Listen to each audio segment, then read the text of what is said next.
গরমের দুপুরে গরম গরম ভাতের সাথে যদি থাকে এরকম আমশোল, তাহলে কিন্তু খাওয়াটা জাস্ট জমে যাবে। তৈরি করাটা খুবই সহজ, তৈরি করাটা কিছুই না, খুব তাড়াতাড়ি কিন্তু এটা রান্নাও হয়ে যায়, মাত্র 10 মিনিট সময় লাগে। নমস্কার বন্ধুরা, গীতাস রান্না বান্নাতে আপনাদের সবাইকে স্বাগত। আসুন দেখে নেওয়া যাক আমার আজকের এই আমশোলের রেসিপিটা।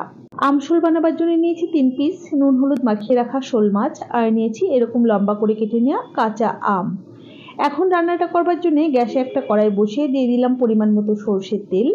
এই রান্নাটা অবশ্য করেই সরষের তেলেই করবেন। তেল গরম হয়ে গেলে একে একে মাছের টুকরোগুলো দিয়ে উল্টে পাল্টে মিডিয়াম লালচে করে আমি মাছগুলোকে ভেজে নিচ্ছি। আপনারা যে যেমন মাছ ভাজা খেতে পছন্দ করেন সেই বুঝেই ভেজে নেবেন।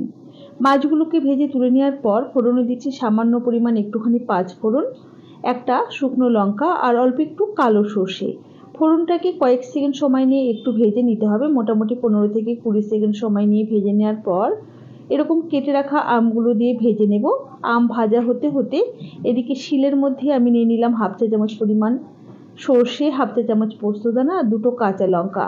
এবারে এটাকে মিহি করে আমি অল্প একটু জল দিয়ে বেটে নিচ্ছি। আপনারা চাইলে কিন্তু শিলে না বেটে মিক্সিতেও বেটে নিতে পারেন, তবে শিলে বাটা মশলার স্বাদ কিন্তু সত্যি অসাধারণ হয়। মশলা বাটা হয়ে গেছে, এখন আমি মশলাটাকে তুলে নিলাম। এদিকে আম ভাজা হয়ে গেছে, আমি দিয়ে দিচ্ছি বেশ কিছুটা পরিমাণ জল। আপনারা যতটা ঝোল রাখতে চাইছেন সেই বুঝে জলের ব্যবহার করবেন।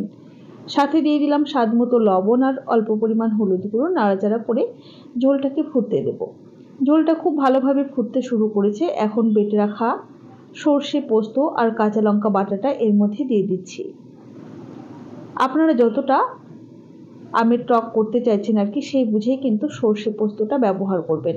খুব ভালোভাবে একটু নাড়াচাড়া করে মিশিয়ে নিচ্ছি, আর খুব ভালোভাবে আরও মিনিট 2 সময় নিয়ে ফুটিয়ে নিচ্ছি। আর দেখুন আম কিন্তু বেশ সুন্দর গলে গেছে। এখন দিয়ে দিচ্ছি ভেজে রাখা মাছের টুকরোগুলো। মাছগুলো দিয়েও একটু নাড়াচাড়া করে আরও 3-4 মিনিট রান্না করে নিচ্ছি।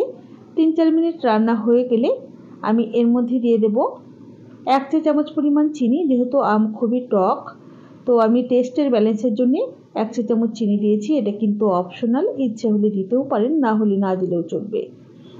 একবার একটু নাড়াচাড়া করে নিলাম। এবারে গ্যাসের ফ্লেমটা আমি বন্ধ করে দেবো, তার আগে অল্প পরিমাণে একটু কাঁচা সর্ষের তেল ছড়িয়ে দিলাম।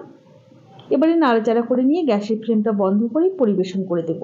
আপনারা কে কোথা থেকে আমার এই ভিডিওগুলো দেখছেন অবশ্যই আমাকে কমেন্ট বক্সে কমেন্ট করে জানাবেন, তাহলে আমিও জানতে পারবো আমার বন্ধুরা কোথা থেকে আমার ভিডিওগুলো দেখে। আর রেসিপি কেমন লাগলো অবশ্যই জানাবেন, ভালো লাগলে একটা লাইক করবেন আর বন্ধুদের সাথে প্রচুর প্রচুর শেয়ার করবেন।